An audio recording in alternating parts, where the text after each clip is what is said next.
शुक्रवार की कथा। एक समय की बात है कि एक नगर में कायस्थ ब्राह्मण और वैश्य जाति के 3 लड़कों में परस्पर गहरी मित्रता थी। उन तीनों का विवाह हो गया था। ब्राह्मण और कायस्थ के लड़कों का गोना हो गया था, परंतु वैश्य के लड़के का गौना नहीं हुआ था। एक दिन कायस्थ के लड़के ने कहा, हे मित्र, तुम गौना करके अपनी स्त्री को घर क्यों नहीं लाते? स्त्री के बिना घर कैसा बुरा लगता है। यह बात वैश्य के लड़के को जम गई। वह कहने लगा, अभी जाकर गौना करा लाता हूं। ब्राह्मण के लड़के ने कहा, अभी मत जाऊं, क्योंकि शुक्र अस्त हो रहा है। जब उदय हो जाए तब जाकर ले आना। परंतु वैश्य के लड़के को ऐसी जिद हो गई, वह किसी प्रकार से नहीं माना। तब उसके घर वालों ने सुना तो उन्होंने भी बहुत समझाया, परंतु वह किसी भी प्रकार से नहीं माना और अपने ससुराल चला गया। उसको आया हुआ देखकर ससुराल वाले भी चकराए।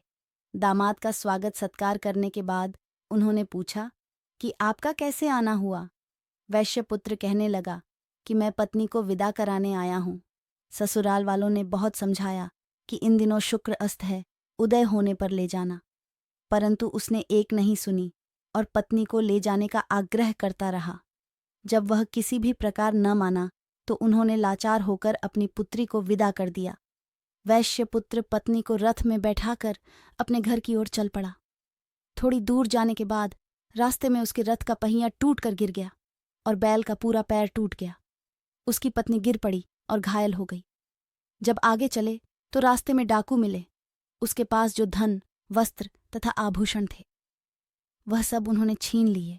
इस प्रकार अनेक कष्टों को सामना कर पति पत्नी अपने घर पहुंचे तो आते ही वैश्य के लड़के को सर्प ने काट लिया।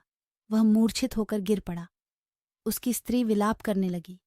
वैश्य ने अपने पुत्र को वैद्यों को दिखलाया तो वैद्य कहने लगे, यह 3 दिन में मृत्यु को प्राप्त हो जाएगा। जब उसके मित्र ब्राह्मण के लड़के को सारी बात का पता लगा तो उसने कहा, सनातन धर्म की प्रथा है कि जिस समय शुक्र अस्त हो कोई अपनी स्त्री को नहीं लाता, परंतु यह शुक्र के अस्त में स्त्री को विदा कराकर ले आया है। इस कारण सारे विघ्न उपस्थित हुए हैं। यदि यह दोनों वापस चले जाएं और शुक्र के उदय होने पर आवे तो विघ्न टल सकता है। सेठ ने अपने पुत्र व उसकी पत्नी को शीघ्र ही उसके ससुराल पहुंचा दिया। वहां पहुंचते ही वैश्यपुत्र की मूर्छा दूर हो गई। साधारण उपचार से ही सर्प विष से मुक्त हो गया। अपने दामाद को स्वस्थ देखकर ससुराल वाले प्रसन्न हुए। वैश्यपुत्र अपने ससुराल में ही स्वास्थ्य लाभ करता रहा और जब शुक्र उदय हुआ तब हंसी खुशी उसकी ससुराल वालों ने उसको अपनी पुत्री सहित विदा किया।